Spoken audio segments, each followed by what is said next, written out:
autorité parentale et autorité non physique.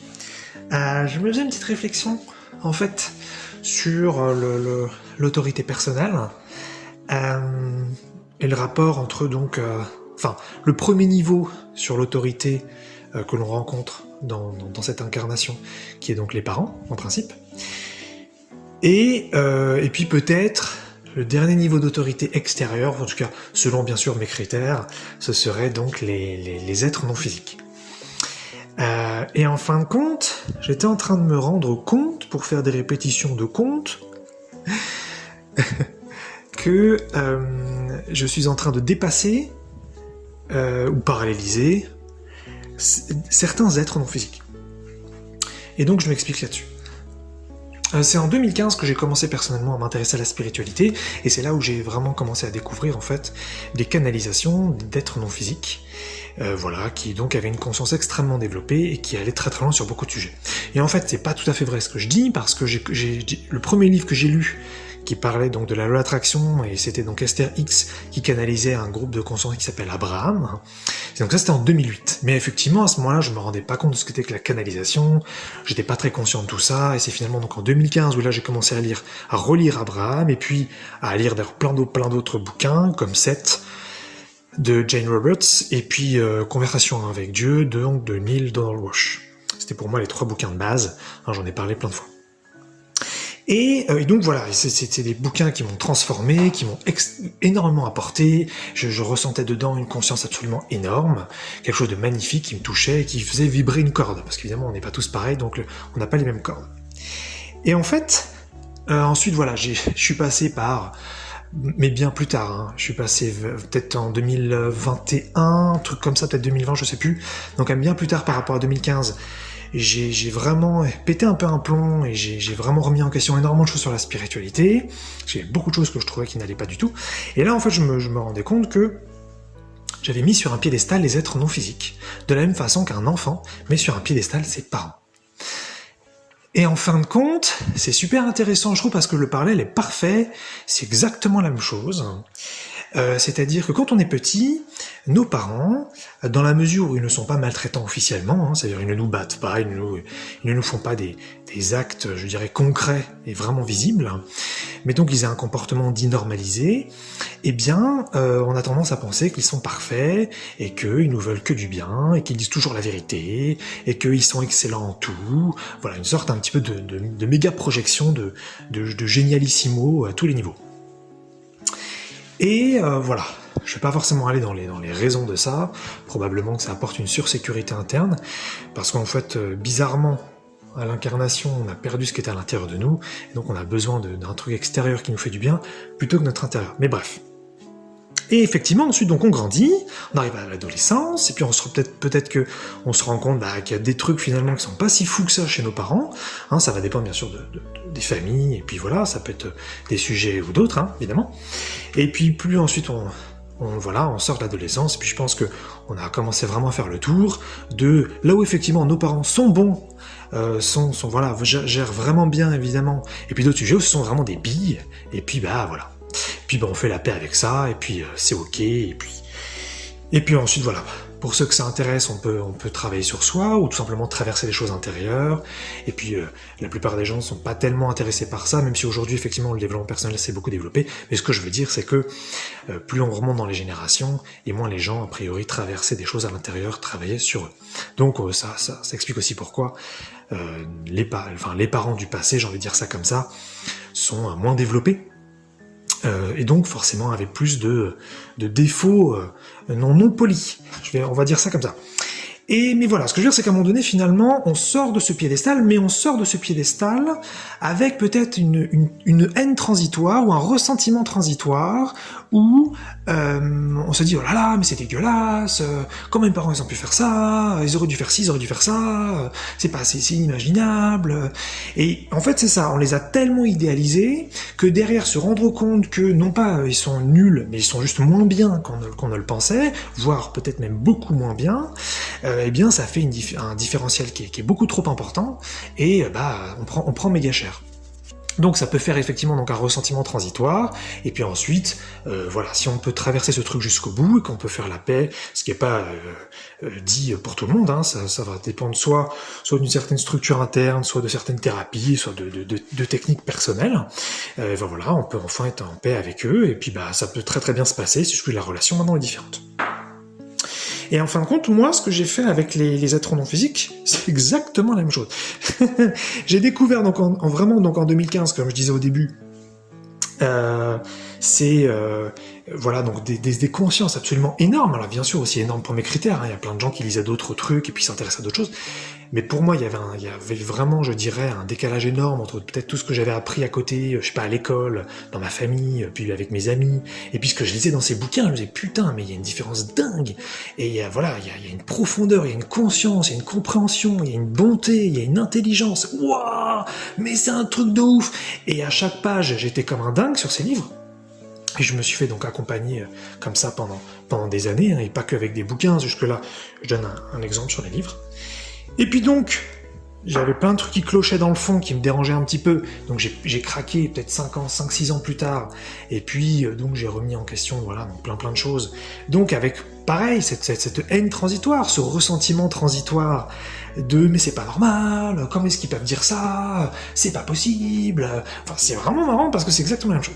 Et là, en fin de compte, je réalise que je dépasse, donc non pas tous les êtres non physiques, ça n'a pas de sens de dire ça évidemment, mais certains êtres non physiques. Et de la même façon qu'à un moment donné, on peut se rendre compte qu'on dépasse ses parents. Et ça, c'est vachement intéressant, je trouve, intellectuellement, parce que c'est quelque chose qui peut être un peu bizarre. Parce que éventuellement, on pourrait s'attendre à égaliser ses parents, c'est-à-dire, si on part de l'idée de, si on est intéressé par le modèle classique, voilà, aller à l'école, avoir un diplôme, travailler, avoir une maison, avoir une voiture, avoir une famille, si c'est ce modèle-là effectivement qui nous intéresse, alors effectivement, on va pas dépasser ses parents, on va les égaliser. Mais en revanche, si on est intéressé par d'autres voies, par des choses plus nuancées, plus développées sur certains sujets, ou d'ailleurs, même sur ce même chemin classique, mais en plus développé, hein, ça veut dire, oui, je veux aussi un travail, mais je veux devenir millionnaire, oui, je veux fonder une famille, mais moi je voudrais une dizaine d'enfants, peu importe quelque chose finalement qui va plus loin, ça pourrait être, oui, j'ai envie d'aimer mes enfants, mais beaucoup plus fort que comment mes parents m'ont aimé, voilà, quelque chose qui est plus nuancé, eh bien, on va avoir à un moment donné ce ressenti un peu particulier, putain, je dépasse d'un point de vue évolutif, d'un point de vue donc profondeur, d'un point de vue conscience, je dépasse mes parents. Peut-être un de mes parents d'ailleurs. Et ça peut d'ailleurs la même chose avec ses amis, d'autres trucs, hein, voilà, évidemment.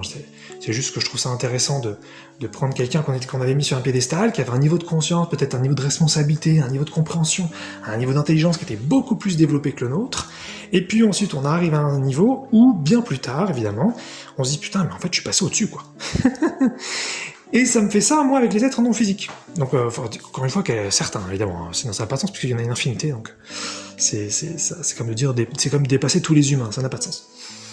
Et je trouve ça, donc, super intéressant, parce que moi, j'avais vraiment mis sur un piédestal les êtres non physiques, puisque, au fin de compte, je trouvais qu'ils avaient un niveau de conscience vraiment énorme, ceux qui étaient canalisés dans les ouvrages que j'étudiais.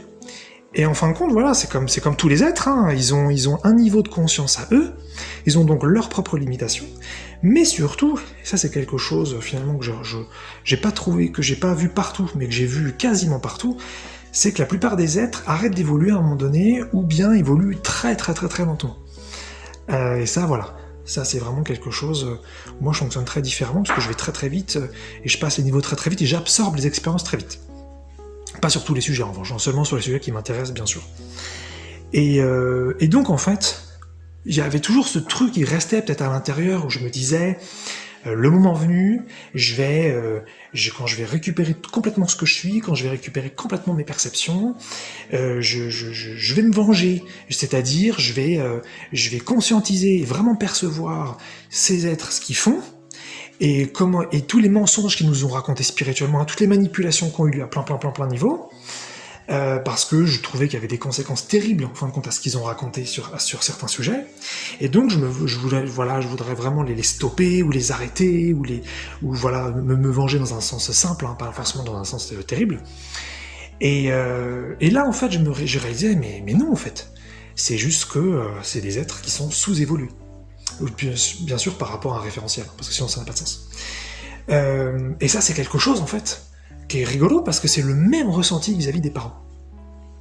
Ça pourrait être n'importe quelle figure d'autorité, évidemment. Je prends l'exemple des parents, mais s'il y a quelqu'un qui avait eu n'importe quelle figure d'autorité, ça pourrait être un grand frère, ça pourrait être un professeur, ça pourrait être même un membre du gouvernement, peu importe. Quelqu'un qui considérait vraiment très très conscient et très très très évolué, voilà, ça peut faire le même effet. Et en fait, c'est rigolo parce que de la même façon qu'il y a ce ressentiment transitoire par rapport à ses parents, ça pourrait être je vais me venger aussi, je vais leur en faire voir de toutes les couleurs, je vais les confronter, je vais leur prouver qu'ils ont tort sur tel et tel sujet. Et en fait, ensuite, quand on les dépasse, on se rend compte de leurs limites, et puis surtout peut-être de leur non-motivation aussi à évoluer. Ça veut dire qu'ils sont bien où ils sont aussi, hein. Et donc on n'a plus besoin finalement de se comparer, on n'a plus besoin donc de se venger, on n'a plus besoin d'avoir cette approche-là. Et là, c'est ce que je me disais, donc juste avant de faire cet enregistrement, je me disais ça. Je me disais, mais en fait, ces êtres non physiques que moi j'ai profondément idéalisés, et que donc j'ai arrêté d'idéaliser donc depuis déjà longtemps, hein, maintenant, au moins plusieurs années, eh bien, en fin de compte, ils sont pas si évolués que ça.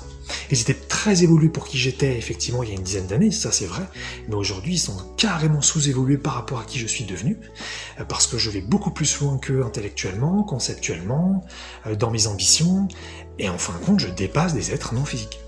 Et je trouve ça vraiment important. Ça me sort aussi de ce truc de tant que je serai un être humain, donc un être physique, même si nous ne sommes pas que des êtres physiques, nous sommes multidimensionnels, mais en tout cas, voilà, nous avons c'est dans ce moment où je parle, j'ai donc un corps humain, un corps physique, un corps 3D, et bien voilà, nous resterons toujours moins conscients, moins développés que des êtres qui sont dans d'autres dimensions. Et bien que nenni, les petits loups. Là, je dis et j'affirme que j'ai vraiment dépassé certains êtres non physiques qui ont en fin de compte des consciences qui n'évoluent pas, il y a plein de choses qui ne sont pas capables donc d'imaginer, de conceptualiser, et surtout, et c'est ça qui m'avait le plus perturbé, c'est qu'ils ne sont pas capables de donner encore une fois, un certain d'entre eux, ou la plupart d'entre eux, donc pas 100%, hein, ils ne sont pas capables de donner des techniques pragmatiques pour changer nos vies. Quelque chose qui permet vraiment de faire un changement concret, et ce à répétition, et même d'ailleurs pour des tout petits résultats. Il y a quelque chose d'étrange là-dedans. C'est une histoire de taille de non physique, ou une taille de corps spirituel, où il y a à un moment donné une réduction de la capacité de conceptualisation qui fait que même les capacités sont faibles derrière et les techniques sont peu développées. Enfin bref. Peut-être que là je dérive un petit peu, pas forcément aller aussi loin que ça. Mais tout ça pour dire que faut pas avoir peur en fin de compte de dépasser le moment venu, quand on est prêt bien sûr, parce que moi j'ai mis du temps. Je dirais qu'il pourrait aller très vite aussi, hein, évidemment. Faut pas avoir peur donc de dépasser des gens ou des êtres qu'on avait mis sur un piédestal avant. On peut dépasser absolument tout le monde, si bien sûr c'est notre chemin, et que voilà, ça fait sens pour nous de continuer d'évoluer, alors que d'autres se sont arrêtés.